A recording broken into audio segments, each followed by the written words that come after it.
Now I did prepare some components here in the layout folder, in the components folder, that give our pages a general layout and also a main navigation bar which holds some links, some list items with links.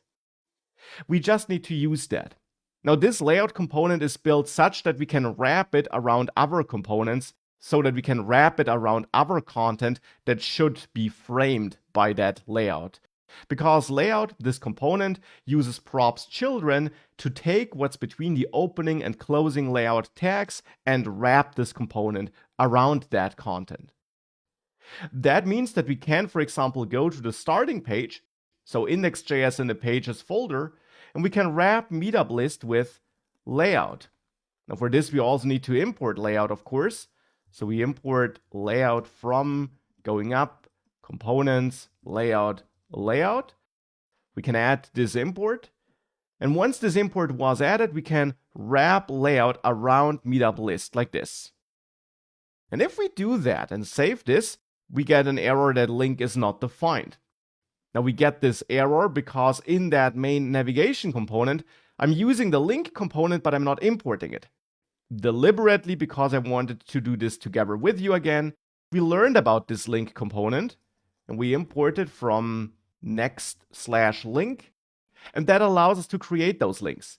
However, the to prop then should be changed to ref because the link component offered by Next.js wants this ref prop where we define the destination of that link. But with that changed and with that link import added, if we now save everything and reload, we got this nice navigation bar at the top here. And we got a white border around that. For that, go into your global styles and here in body, set margin to 0. That's something I forgot for the starting project. But if we add margin 0 to body in the globals CSS file, then this white border is gone, and now we got this frame here.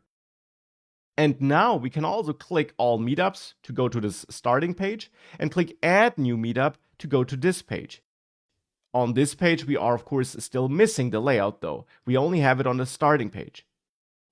Now we want to have it on this new meetup page as well, and therefore of course we can also wrap layout around our content on the new meetup page to add the layout here as well. But you will probably see that this becomes cumbersome the more pages our application has.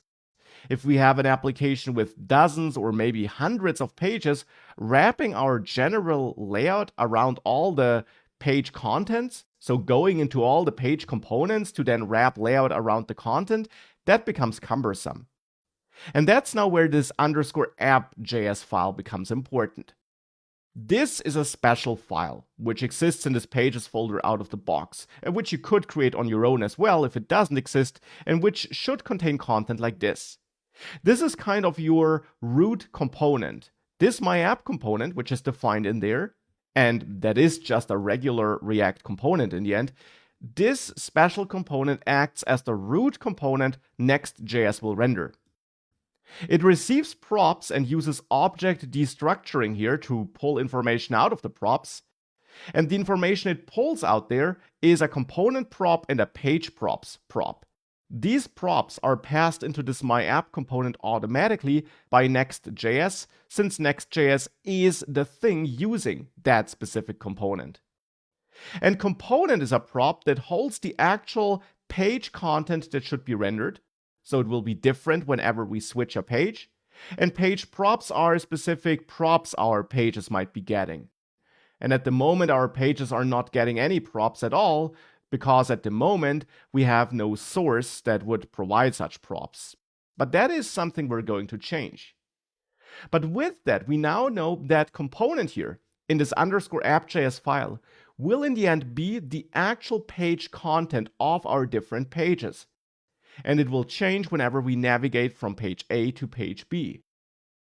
Now, since that's the case, we can utilize this _app.js file and simply wrap this component here with our layout or with whichever wrapper you have, and we then don't have to do it inside of our different page files. So we can remove the layout wrapper from index.js here, from our home page. We can remove that and go back to just returning the meetup list.